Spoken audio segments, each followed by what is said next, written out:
And Samuel said to Jesse, "Are all the young men here?"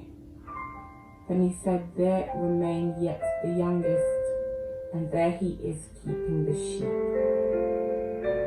And the reason why the forgotten child is so important is not because he was forgotten by man, which he was.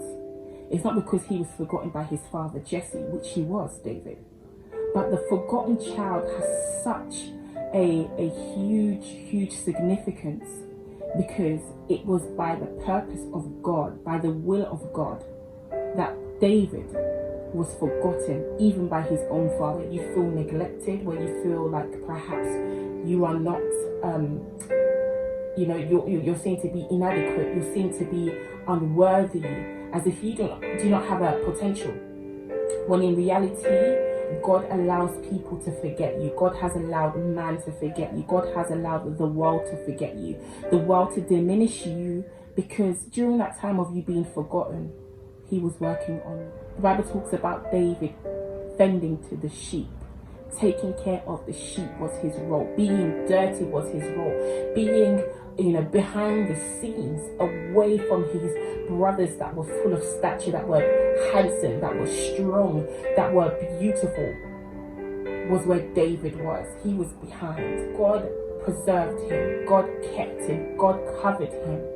And there was a purpose behind the covering. Because during this time, God was using him, was speaking to him. He was ministering to him. He was building him. He's building his resilience, building his faith.